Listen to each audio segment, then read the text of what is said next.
खबर है कि भारत का दोस्त यानी कि साथी अब चीन के करीब जा रहा है और सवाल यह है कि अगर वो चीन से अपनी करीबी बढ़ाता है तो क्या भारत को धोखा दे देगा। ये दो मुस्लिम देश इस बात से खुश हो जाएंगे और यही आपको समझना है कि ये माजरा क्या है। नमस्ते, मेरा नाम रिमझिम जेठानी और आप न्यूज़ 24 देख रहे हैं। सबसे पहले आप ये नक्शा देखिए, आपको मैं प्लेसमेंट बता देती हूँ। हम बात कर रहे हैं आर्मेनिया और अजरबैजान की, जो उस तरफ है।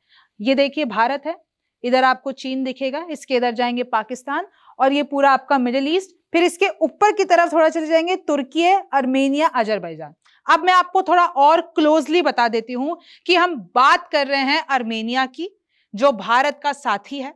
भारत अपने हथियार, अपना एयर डिफेंस सिस्टम आर्मेनिया को देता है। आर्मेनिया और अजरबैजान के बीच में बहुत लंबे वक्त तक जंग चली। उसके बाद आप देख रहे हैं, देखिए जो आर्मेनिया है उसमें क्रिश्चियनिटी ज्यादा है और अजरबैजान पूरी तरीके से मुस्लिम मुल्क है। और तुर्की भी जो है, जो आर्मेनिया के पास में आपको तुर्की दिख रहा है जो बॉर्डर अटैच करता है, तुर्की और आर्मेनिया की कभी नहीं बनती है। क्योंकि देखिए तुर्की के लिए अगर आप देखेंगे, अगर मैं आपको थोड़ा सा बड़ा पिक्चर दिखाऊंगी, ये वाला मैप देखिए। अगर आप इधर देखेंगे, जो आर्मेनिया है वो चारों ओर से मुस्लिम मुल्कों से घिरा हुआ है। तो तुर्की को आर्मेनिया बिल्कुल पसंद नहीं है और भारत का बहुत अच्छा मित्र है आर्मेनिया। और अब आर्मेनिया क्या कर रहा है, चीन से अपनी करीबी बढ़ा रहा है। चीन जो कि भारत का दुश्मन है, चीन जो कि लगातार पाकिस्तान को मदद करता है भारत के खिलाफ। चीन, पाकिस्तान, अजरबैजान, ये तीनों एक ही गुट हैं। अगर मैं आपको वो चार बड़े देश बता देती हूँ, जो भारत पाकिस्तान का पूरा ये जो 4 दिन का संघर्ष चला, उसमें ये 4 देश तो ऑब्वियसली, जो पाकिस्तान के साथ 3 और देश थे वो भारत के खिलाफ खड़े थे। एक है उसमें अजरबैजान, एक है उसमें तुर्की और एक है उसमें चीन।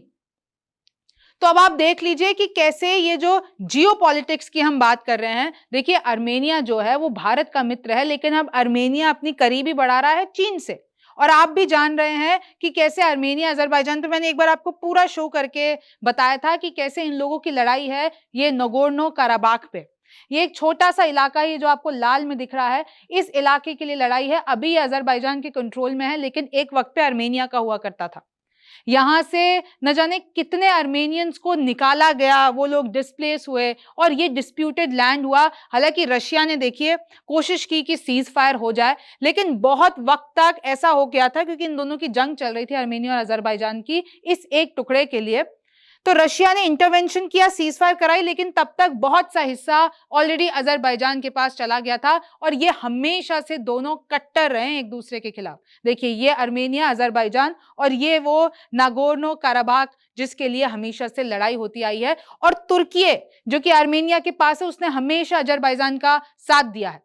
तो देखिए ये पूरी पॉलिटिक्स समझ में आ गई। अब आप खबर देखिए कि कैसे एक्सक्लूसिवली इंटरव्यू में आर्मेनिया ने खुद कहा है, वहां के फॉरेन मिनिस्टर ने खुद कहा है कि हमको चाइना से अपने रिश्ते बेहतर करने हैं, हमें करीब आना है और हम चाहते हैं कि इन रिश्तों में कोई लिमिट ना रह जाए, अनलिमिटेड।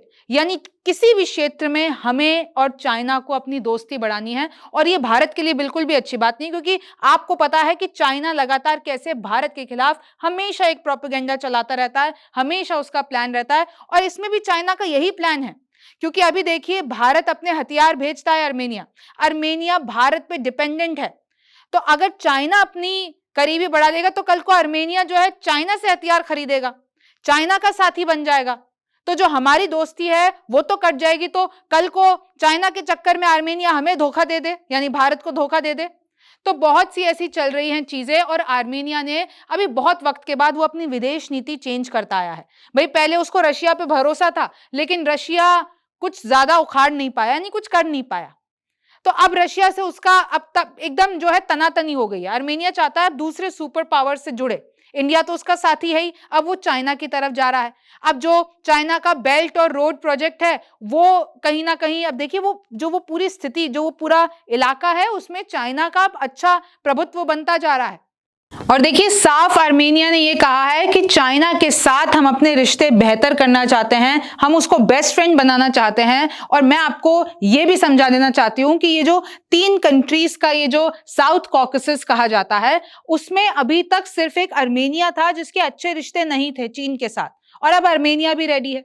वो कह रहा है कि हम ओपन हैं, रेडी हैं, ताकि हम अपने रिश्ते विदाउट एनी लिमिटेशन चाइना के साथ गहरे कर सके। और देखिए इसमें साफ लिखा हुआ है, unlike Georgia and Azerbaijan, Armenia is the only one of the 3 South Caucasus countries yet to establish a strategic partnership with China. अब वो होने वाला है। अब मैं आपको ये नक्शे में भी बता देती हूँ, साउथ कॉकेसस आप देखेंगे कि यहां पर अजरबैजान, आर्मेनिया और जॉर्जिया, इन तीनों को कहा जाता है साउथ कॉकेसस।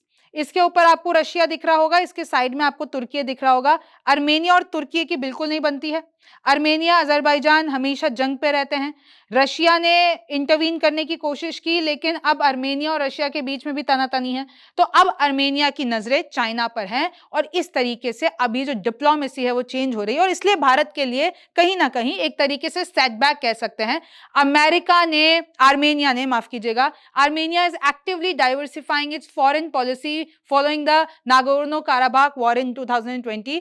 ये जो वॉर हुई थी इस हिस्से को लेकर जो मैंने आपको पहले बताया, उसके बाद से कैसे अब आर्मेनिया जो है वो अपने रिश्ते लगातार दूसरे देशों से बढ़ाना चाहता है। पूरी कहानी मैंने आपको बताई। देखिए कैसे जब वो 2020 में वॉर हुई थी तब आर्मेनियन सोल्जर्स कितनों की मौत हो गई थी, 3800।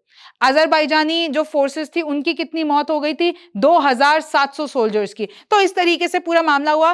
तो रशिया से इतना गुस्सा हो गया आर्मेनिया कि एक ट्रीटी हुआ करती थी इनकी, नाम है कलेक्टिव सिक्योरिटी ट्रीटी ऑर्गेनाइजेशन, उससे आर्मेनिया बाहर निकल गया और रशिया से ऑब्वियसली तनातनी हो गई। तो अब एक और जो सुपर पावर है वो चीन बचता है। और देखिए कैसे जनवरी में एक स्ट्रेटेजिक पार्टनरशिप साइन की गई है यूनाइटेड स्टेट्स और आर्मेनिया के बीच में। क्योंकि अब आर्मेनिया क्या चाहता है कि वो अपने रिश्ते बेहतर, तो वो यूनाइटेड स्टेट्स से भी डील कर रहा है, चाहे वो सिक्योरिटी पे हो, न्यूक्लियर एनर्जी पे हो या अदर एरियाज पे हो।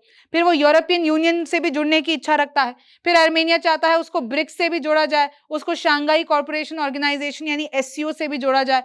लेकिन देखिए अगर वो चीन से भी जुड़ना चाह रहा है, मतलब वो अपने पैर पसारना चाह रहा है अजरबैजान का, वो कहीं ना कहीं तोड़ ढूंढना चाह रहा है। और आर्मेनिया अपने आप को ये जो तुर्की और आर्मेनिया के बीच की जो तनातनी चलती आई ना, उससे भी बाहर निकालना चाहता है। आपको पता है कि एर्दोगन बहुत ही इस चीज के खिलाफ हैं, आर्मेनिया को बिल्कुल पसंद नहीं करते। एर्दोगन ने तो कितनी बार, जो प्रेसिडेंट है तुर्की के, उन्होंने कितनी बार आर्मेनिया के खिलाफ बोला है। और आपको भी पता है कि क्या हुआ था 1915 में, आर्मेनियन जेनोसाइड हुआ था। कैसे millions of people, Ottoman forces ने उनको मार डाला था आर्मेनियंस को। तुर्की में आपको पता है ना ऑटोमन साम्राज्य था। फिर कैसे 1915 में ऑटोमन साम्राज्य ने कई आर्मेनियंस को मार गिराया, मिलियंस वहां से निकल गए और फिर वो चले गए, आर्मेनिया अलग देश बना। फिर कैसे अजरबैजान जो है उनके खिलाफ आ गया। तो बहुत सी ऐसी इतिहास में चीजें हुई है। लेकिन एक और चीज अभी हाल ही में देखी गई, रेयर विजिट थी, लेकिन आर्मेनियन जो प्राइम मिनिस्टर हैं और तुर्किश प्रेसिडेंट एर्दोगन हैं, उन्होंने कहीं ना कहीं बात की है कि हम अपने रिश्ते अब थोड़े से नॉर्मलाइज करेंगे, सीधे करेंगे। अगर ऐसा होता है तो बहुत बड़ी बात है। अब इनके पीछे का बैकग्राउंड भी मैंने आपको बहुत बार बता रखा है कि भारत के 3 दुश्मनों का नया प्लान वादियों में क्या कर रहा है पाकिस्तान, चीन, हमेशा इनकी यहां पर नजर रहती है। ये जो वादियां है ना, इसमें कुछ ना कुछ इनकी प्लानिंग चलती रहती है। पाकिस्तान का साथी मुस्लिम मुल्क भारतीय कवच पर, यानी अब देखिए कि कैसे आर्मेनिया पे हमला करने के लिए अजरबैजान ने कैसे चीन से कुछ नए हथियार मंगवाए, उसमें से 40 JF-17 बरसाएगा, ऐसी खबर भी आई थी। तो इनका ऊपरी तौर पर ये पूरा का पूरा मामला चलता रहता है। और यही मुझे आपको समझाने की कोशिश थी कि कैसे, कि क्या महत्व रखता है। और ये जो 2 मुस्लिम देश वो खुश हो गए हैं, वो ऑब्वियसली तुर्की और पाकिस्तान है। पाकिस्तान तो चाहता है कि जो भारत का दोस्त आर्मेनिया है वो दूर जाके चाइना के करीब आए, क्योंकि अगर आर्मेनिया चीन के करीब आएगा तो पाकिस्तान के भी करीब आएगा, क्योंकि पाकिस्तान और चाइना तो बेस्ट फ्रेंड्स हैं। फिर तुर्की भी खुश होगा, तुर्की भी और चाइना के बहुत अच्छे संबंध है। तो अगर भारत से आर्मेनिया दूर जाता है, आर्मेनिया चीन के करीब जाता है, तो तुर्की को खुशी होगी। तो इस तरीके से देखिए ग्लोबल डिप्लोमेसी, अब आर्मेनिया अगर चीन के पास जाता है, यानी उनके रिश्ते बेहतर होते हैं, तो उस पर भारत पे भी असर आएगा ही आएगा। आपको रिपोर्ट कैसे लगी मुझे कमेंट सेक्शन में जरूर बताइए। आप न्यूज़ 24 देख रहे थे, मेरा नाम रिमझिम जेठानी है। आपसे फिर मुलाकात होगी। नमस्कार, मैं हूं मानक गुप्ता। अगर आपको हमारा ये वीडियो पसंद आया हो तो इसे लाइक और शेयर जरूर करें। और हाँ, हमें सब्सक्राइब और फॉलो करना ना भूलें, ताकि आप देश और दुनिया की कोई खबर मिस ना करें। तो जुड़े रहिए हमारे साथ और देखते रहिए न्यूज़ 24।